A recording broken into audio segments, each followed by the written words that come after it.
بسم اللہ الرحمن الرحیم. السلام علیکم. Welcome to Islamic policies. آج جو ٹاپک ہم پڑھنے جا رہے ہیں 10th کلاس کے اسٹوڈنٹس کا جو کورس کا ہے, ان کمپلسری سبجیکٹ کا, ان کا جو لاسٹ ٹاپک آ رہا ہے حقوق العباد خطبہ حجۃ الوداع کی روشنی میں, وہ ہم نے پڑھنا ہے. اور اس میں جو ہے نا وہ ایک فہرست بنانی ہے, کانٹینٹ بنانی ہے کہ اس میں کون کون سے ٹاپک جو ہے نا ڈسکس کیے گئے ہیں. تو آئی لیکچر اسٹارٹ کرتے ہیں. سب سے پہلے ہم لوگ جو ہے نا حقوق العباد کا مفہوم چیک کرتے ہیں. موجم الوسیط 188 میں جو ہے نا حقوق العباد کا جو مفہوم بتایا گیا ہے, حقوق جمع ہے حق ہی, جس کے معنی ہوتے ہیں فرد یا جماعت کا ضروری حصہ. فتاوی رضویہ میں جو اس کی ڈیفینیشن کی گئی ہے یا اس کی اصطلاحی مطلب بیان کیا گیا ہے, جو اس کو ایکسپلین کیا گیا ہے, وہ یہ ہے کہ حقوق العباد کا مطلب ہوگا کہ وہ تمام کام جو بندوں کو ایک دوسرے کے لیے کرنے ضروری ہیں. ان کا تعلق چونکہ بندے سے ہوتا ہے, اس لیے وجہ سے ان کی حق تلفی کی صورت میں اللہ تعالیٰ نے یہی ضابطہ مقرر کیا گیا ہے کہ جب تک وہ بندہ معاف نہ کرے گا وہ معاف نہیں ہوں گے. حقوق العباد کی کافی زیادہ اہمیت ہے اسلامک پوائنٹ آف ویو سے. اللہ تعالیٰ نے کافی جو ہے نا وہ امپورٹنس دی ہے حقوق العباد کے حوالے سے. اب حقوق العباد کیا ہوتے ہیں؟ انسانوں کے حقوق بندوں کے. عباد عبد سے ہے, اور عبد جو ہے اس کا معنی ہوگا بندہ. تو حقوق جو انسانوں کے حقوق ہیں, جو ایک انسان کے دوسرے پہ جو حق ہے, ایک کا فرض ہے دوسرے پہ, اس حوالے سے اللہ تعالیٰ نے کافی جو ہے وہ مقامات پر باقاعدہ جو ہے وہ بیانات دیے ہیں قرآن مجید میں. اس کے علاوہ جو ہے وہ احادیث میں بھی کافی زیادہ جو ہے نا اس کی اہمیت ملتی ہے. سب سے پہلے سورۃ بنی اسرائیل میں جو ہے نا وہ اللہ تعالیٰ نے حقوق کی ادائیگی جو ہے نا وہ بتایا ہے کہ راہ نجات کا ایک ذریعہ ہے. جیسے آپ نے جو ہے نا فرمایا ہے رشتہ داروں کو ان کا حق دے, اور مسکین اور مسافر کو بھی. اب حقوق العباد ادا کرنا اللہ تعالیٰ کے نیک و صالح بندوں کی بھی ایک کوالٹی ہوتی ہے, ایک صفت ہوتی ہے. اب نیک و صالح بندے کون ہوتے ہیں؟ جو اللہ تعالیٰ کے احکامات کے مطابق زندگی بسر کرتے ہیں. اب کامل مسلمان جو ہے نا وہ ہمیشہ دوسروں کے حقوق دبانے یعنی تلف کرنے سے بچتا ہے. اب حقوق دبانے یا تلف کرنے سے کیا مراد ہے؟ جو رسپانسبلٹی اس کے سر آ رہی ہیں اس کو وہ ٹھیک طریقے سے خوش اسلوبی سے سر انجام دیتا ہے. اور نبی پاک صلی اللہ علیہ وسلم کا بھی اس حوالے سے ایک فرمان ہے, ابو داؤد میں جو ہے نا وہ حدیث بیان کی گئی ہے کہ مسلمان کی سب چیزیں دوسرے مسلمان پر جو ہے نا وہ حرام ہے. اس کا مال ہے, اس کی آبرو ہے, اور اس کا خون بھی ہے. اس کے بعد ہم دیکھتے ہیں کہ حقوق العباد کی اگر ہم ادائیگی میں غفلت برتتے ہیں تو اس کا ہمیں کیا نقصان ہوتا ہے کہ معاشرے کا امن اور سکون جو ہے نا وہ تباہ و برباد ہو جاتا ہے. معاشرے میں جو ہے نا وہ لڑائی جھگڑا شروع ہو جائے گا, ایک دوسرے کے خلاف کینہ جو ہے نا وہ پیدا ہو جاتا ہے, ایک دوسرے سے لوگ نفرت کرنے لگ جاتے ہیں. اور ہر کسی کا حق اسی دنیا میں جو ہے نا وہ ادا کرنا آخرت میں ادا کرنے کی نسبت زیادہ آسان ہے. کیونکہ اگر حقوق معاف کروانے بغیر ہم اس دنیا سے چلے جاتے ہیں تو پھر چاہے 1 روپیہ بھی دبایا ہے, کسی کو ہم گالی وغیرہ دی ہے, محض ایک بار کے گھورنے جھڑکنے الجھنے کے سبب ساری زندگی کی نیکیوں سے ہاتھ دھونے پڑ سکتے ہیں. اس کے علاوہ ہم اس کو اس طرح بھی ایکسپلین کر سکتے ہیں کہ صاحب حق کے گناہ بھی اس کے سر ڈالے جا سکتے ہیں. اب صاحب حق یعنی کہ جس کا ہم نے حق ادا کرنا ہے, اس کا اگر ہم ٹھیک طریقے سے حق ادا نہیں کر دیتے, اس کا حق تلف کر لیتے ہیں یا غصب کر لیتے ہیں, تو اس حوالے سے جو ہے وہ کیا ہوگا کہ اس کے جو بندے کے اس سے جو دانستہ یا غیر دانستہ جو گناہ سرزد ہوئے ہیں, جو بندہ حق تلفی کر رہا ہے, اس کے سر وہ ڈالی جائیں گے. اس حوالے سے نبی پاک صلی اللہ علیہ وسلم کا فرمان بھی ہے, وہ کہتے ہیں کہ جس کے ذمہ اپنے بھائی کی عزت یا کسی اور شے کے معاملے میں ظلم ہو, اسے لازم ہے کہ قیامت کے دن آنے سے پہلے یعنی کہ اس کے وفات پانے سے اللہ تعالیٰ کے حضور سامنے پیش ہونے سے وہ کیا ہوگا کہ یہی دنیا میں سے معافی مانگ لی, کیونکہ وہاں یعنی روز محشر اس کے پاس نہ تو دینار ہوں گے نہ درہم, اور اگر اس کے پاس نیکیاں ہوں گی تو بقدر اس کے حق کے اس سے لے کر اسے دے دی جائیں گی, اور اگر اس کے پاس نیکیاں نہ ہوئیں تو اس مظلوم کے گناہ اس ظالم کے جو ہے نا وہ برابر رکھ کر جو ہے نا اس کو دے دیے جائیں گے. باقاعدہ بخاری شریف میں جو ہے نا وہ یہ حدیث بیان کی گئی ہے, پڑھنی ہے, وہ ساری جو ہے خطبہ حجۃ الوداع میں ڈسکس کیا گیا ہے. تو سب سے پہلا جو پوائنٹ اس میں آ رہا ہے, جو ایز اے لانگ کوشچن بھی آپ لوگوں نے اٹیمپٹ کرنا ہے 10th کلاس کے اسٹوڈنٹس نے, اس میں جو ہے فرسٹ پوائنٹ آ جاتا ہے مساوات. بیٹر یہی ہے کہ آپ لوگ جو ہے نا وہ ہیڈنگ بنا کے اپنے کوشچنس کو اٹیمپٹ کریں, جو ہے نا وہ ایک اچھا پیپر پریزنٹیشن اس میں آ جاتی ہے, اور لرننگ پوائنٹ آف ویو میں بھی جو ہے نا وہ کافی ایزی ہو جاتا ہے. لرننگ پوائنٹ آف ویو سے بھی ایزی ہو جائے گا. جیسے سب سے پہلے آ رہا ہے مساوات. اب مساوات کیا ہوگا؟ برابری, ایکوالٹی, ایک لیول پہ سب کا جو ہے نا وہ زندگی گزارنا. جیسے نبی پاک صلی اللہ علیہ وسلم نے فرمایا کہ سب لوگ آدم کی اولاد ہے اور آدم مٹی سے پیدا کیے گئے ہیں. ساتھ ہی فرمایا کہ لوگوں بے شک تمہارا رب ایک ہے اور بے شک تمہارا باپ بھی ایک ہے. کسی عربی کو اجمی اور اجمی کو عربی, سرخ کو سیاہ, سیاہ کو سرخ پر کوئی فوقیت نہیں ہے مگر تقویٰ کے سبب. اب یہ تقویٰ کیا ہے؟ ہر اس عیب سے بچنا, ہر اس خامی سے بچنا, اور نیک اعمال کا سر انجام دینا جس کے سبب اللہ کے جو ہے نا وہ مقرب بندے بن سکتے ہیں. اور اللہ کے پسندیدہ اور محبوب ترین بندے بن سکتے ہیں، اور ایک دنیا اور آخرت میں جو ہے نا وہ ہم نیک اعمال سر انجام دے سکتے ہیں۔ سیکنڈ جو اس میں ٹاپک ڈسکس کیا گیا وہ ہے زمانہ جاہلیت کی رسومات کا خاتمہ۔ اب زمانہ جاہلیت کی رسومات کے حوالے سے کیا ہے، نبی پاک صلی اللہ علیہ وسلم نے فرمایا کہ خبردار، زمانہ جاہلیت کی تمام رسومات میرے قدموں نیچے روند دی گئی ہیں، یعنی کہ ختم کر دی گئی ہیں، مکمل ختم ہو گئی ہیں۔ اب زمانہ جاہلیت کے تمام خون معاف ہیں، یعنی کہ خون کا بدلہ خون، یا اس طرح جو کانسیپٹ پہ آ جایا تھا وہ کانسیپٹ ختم کر دیا گیا ہے۔ سب سے پہلے ربیعہ بن الحارث ابن عبد المطلب کے خون کا قصاص موقوف کیا جاتا ہے، یعنی اس کو معاف کیا جاتا ہے اور ختم کیا جاتا ہے، اب اس کا ہم بدلہ نہیں لیں گے۔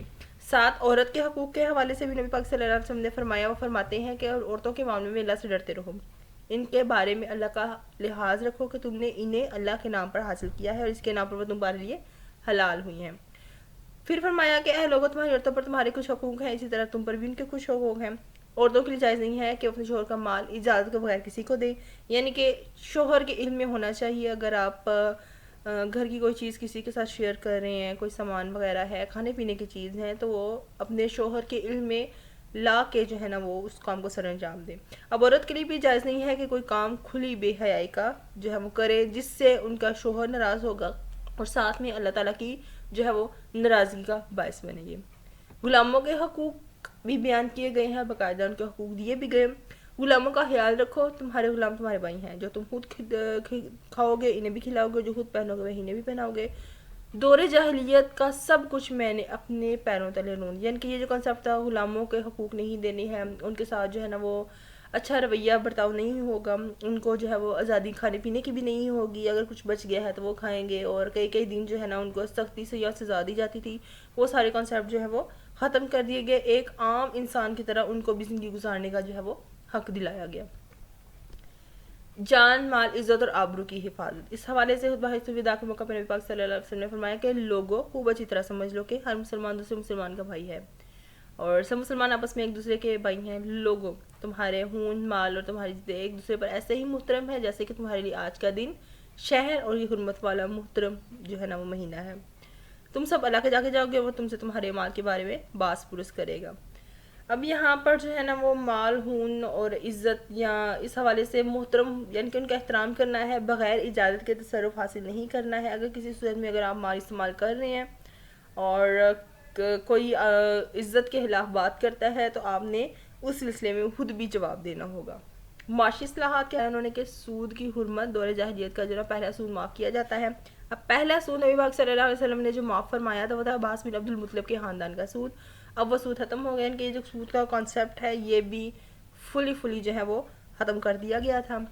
قرض کی ادائیگی کے حوالے سے بھی فرمایا آپ نے، قرض کی ادائیگی کے حوالے سے آپ کیا جو ہے نا بیان فرماتے تھے کہ قرض ادا کیا جائے، امانت واپس کی جائے گی، کسی کے لیے جائز نہیں ہے کہ اپنے بھائی سے کچھ لے سوائے اس کے جس پر اس کا بھائی راضی ہو، یعنی کہ راضی خوشی وہ اگر دے رہا ہے تو اس صورت میں آپ جو ہے وہ اس سے لے سکتے ہیں، اور ادروائز آپ نہیں لے سکتے ہیں۔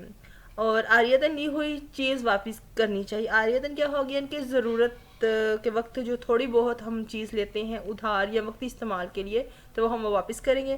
تحفے کا بدلہ دینا چاہیے، اور جو کسی ضامن ہو وہ تاوان ادا کرے گا۔ ضامن یعنی کہ کسی بات کی ضمانت دیتا ہے، اور ضمانت دیتے ہوئے اگر وہ بندہ وہ کام سر انجام نہیں دیتا ہے تو اس صورت میں پھر آپ نے اس کو وہ اگر پیمنٹ مانگتے ہیں یا کوئی چیز وغیرہ ہوتی ہے تو وہ پھر ادا کرنی ہوگی۔ سیاست کے حوالے سے بھی فرمایا، اب سیاست یعنی کہ ایک سسٹم کو، ایک حکومت کو اگر کوئی بندہ لے کر چلتا ہے تو اس حوالے سے کیا ہدایت فرمائی ہے کہ نبی صلی اللہ علیہ وسلم نے فرمایا کہ اگر کوئی نکٹا سیاہ فام حبشی غلام بھی تمہارا امیر بنا دیا جائے، وہ کتاب اللہ کے مطابق تمہاری قیادت کرے تو تم پر اس کی اطاعت لازم ہے، یعنی کتاب اللہ اور سنت رسول کے مطابق وہ لے کر چلے گا تو آپ پر اس کی اطاعت جو ہے نا وہ فرض ہے کہ آپ نے ہر صورت میں وہ حکم ماننا ہے۔ جو اس میں ڈسکس کیا گیا ہے وہ دین کے حوالے سے، نبی پاک صلی اللہ علیہ وسلم نے ارشاد فرمایا کہ اے لوگوں، میرے بعد کوئی نبی نہیں ہے، تمہارے بعد کوئی اور امت نہیں ہے، یعنی کہ آج کے دین جو ہے وہ باقاعدہ یہ کا بھی اعلان کر دیا گیا ہے کہ نبی پاک صلی اللہ علیہ وسلم کے بعد مزید کوئی نبی یا کوئی امت نہیں آئے گی۔ میں تمہیں اپنی ایک نعمت چھوڑے جا رہا ہوں تاکہ تم سے مضبوطی سے تعامل ہوگا، کبھی گمراہ نہیں ہوگے، اور وہ نعمت اللہ تعالیٰ کی کتاب یعنی کہ قرآن مجید ہے، ٹھیک ہے۔ اگر اس کی ہدایات کے مطابق عمل کرو گے، جو رہنمائی تعلیمات اس میں دی گئی ہیں اس کے مطابق زندگی کرو گے تو کبھی بھی تم کیا ہوگے، گمراہ نہیں ہوگے۔ لوگوں مذہب میں غلو اور مبالغے سے بچو، کیونکہ تم سے پہلے بہت سی قومیں مذہب میں غلو کرنے کے سبب برباد ہو گئی۔ تو اب یہاں اس سے کیا مراد ہوگی؟ اس سے مراد یہ ہوگی کہ چینجز، اپنی من مرضی کے مطابق جو سوٹ کرتی ہے بات، اس کے مطابق جو ہے وہ عمل کرنا، جو اپنے بینیفٹ، اپنے فائدے کے لیے بات ہوگی اس کو لے کر چلنا، اور باقی باتوں کو چھوڑ دینا۔ لوگوں اپنے رب کی عبادت کرو، 5 وقت کی نماز ادا کرو، مہینے بھر کے روزے رکھو، اپنے مالوں کی زکوٰۃ خوش دلی سے دیتے رہو، اپنے رب کے گھر کا حج کرو، اپنے اوامر کی اطاعت کرو تو اپنے رب کی جنت میں داخل ہو جاؤ گے۔ وراثت کے حوالے سے بھی احکامات دیے گئے تھے، جیسا کہ آپ نے فرمایا کہ لوگوں نے ہر اللہ تعالیٰ نے جو ہے وہ ہر حقدار کو اس کا حق دے دیا ہے، کسی وارث کے حق کے لیے وصیت نہ کرے۔ جو کوئی اپنا نسب بدلے گا یا کوئی غلام اپنے آقا کے مقابلے میں کسی اور کو اپنا آقا ظاہر کرے گا تو اس پر اللہ تعالیٰ کی لعنت ہے۔ اب یہاں پر جو ہے نا کچھ پوائنٹ ڈسکس کیے گئے ہیں، جیسے اللہ تعالیٰ نے حقدار کو اس کا حق دے دیا ہے، ٹھیک ہے، اب کوئی وارث کسی جو ہے نا وہ حق کے لیے وصیت نہ کرے، یعنی کہ جس کا جو حق ہے اللہ تعالیٰ نے آلریڈی جو ہے نا وہ کلیئر کٹ جو بتا دیے ہیں کہ اگر بیگم ہے تو اولاد ہے تو اس صورت میں، اگر اولاد نہیں ہے تو اس صورت میں اس کا کیا حق ہوگا شوہر کی وراثت میں، اسی طرح اولاد ہے جتنے بیٹا ہے تو اس کا کیا حق ہے، بیٹی ہے تو اس کا کیا حق ہوگا، اس حوالے سے جو ہے نا وہ چینجز کسی قسم کے نہیں ہو سکتے ہیں۔ اس کے بعد اپنا نسب بدلے گا، نسب سے کیا مراد ہے کہ اپنے جو گارجین کا نیم ہے، جو اپنے والدین کا نام ہے وہ تبدیل کرے گا تو اس پر پھر کیا ہوگی، وہ اللہ تعالیٰ کی جو ہے نا وہ لعنت ہوگی۔ اس میں اس صورت میں ہم پھر کیا ہوگا کہ قصاص دیں گے۔ تکمیل دین کے حوالے سے جو ہے اللہ تعالیٰ نے باقاعدہ احکامات جو ہے نا وہ فرما دیے تھے، اور حجۃ الوداع کے موقع پر جب سورۃ مائدہ کی آیت بھی نازل ہوئی تھی تو اس میں جو ہے نا وہ باقاعدہ کلیئر ہو گیا تھا سورۃ مائدہ میں کہ دین مکمل کر دیا گیا ہے، اور اللہ تعالیٰ نے اپنی نعمت تمام کر دی ہے مسلمانوں پر، اور دین کو جو ہے نا وہ تمہارے لیے اسلام کو جو ہے نا باقاعدہ پسند کیا گیا ہے۔ نبی پاک صلی اللہ علیہ وسلم نے اس حوالے سے مزید ارشاد فرمایا تھا کہ خبردار لوگ یہاں پر جو موجود ہیں وہ میری بات ان لوگوں تک پہنچا دے جو یہاں موجود نہیں ہیں، کیونکہ بہت سے لوگ جن کو میرا پیغام پہنچے گا وہ ان سے زیادہ اس کو محفوظ رکھنے والے ہوں گے جو اس وقت سننے والے، یعنی کہ جن کو آگے میسیج دیا جائے گا وہ زیادہ اس چیز پر عمل کریں گے، تو میرا میسیج آگے ضرور جو ہے وہ کنوے کیا جائے۔ یہ آپ لوگوں کا ایک جو ہے نا لانگ کویشچن بن جاتا ہے کہ حقوق العباد کے حوالے سے جو ہے نا وہ جو ایک فہرست آپ نے بنانی ہے، تو ان پوائنٹس کو لے کر جو ہے نا وہ آپ نے باقاعدہ نبی پاک صلی اللہ علیہ وسلم کے جو اسٹیٹمنٹس ہیں ان کو آپ نے اس میں ایڈ کر کے جو ہے نا وہ ایک لانگ کویشچن ریڈی کرنا ہے۔ آئی ہوپ کہ یہ لیکچر جو ہے نا وہ کافی بینیفیشل ہوگا آپ لوگوں کی اسٹڈیز میں، اور کافی جو ہے نا وہ ہیلپ ملے گی انشاءاللہ آپ لوگوں کو۔ ویڈیو ضرور دیکھیے گا ساری، اور کمنٹس میں مجھے بتائیے گا کہ آپ کو آج کا لیکچر کیسا لگا۔ انشاءاللہ نیکسٹ لیکچر میں جو ہے نا وہ نیو ٹاپک ہم ڈسکس کریں گے۔ تھینک یو سو مچ، اللہ حافظ۔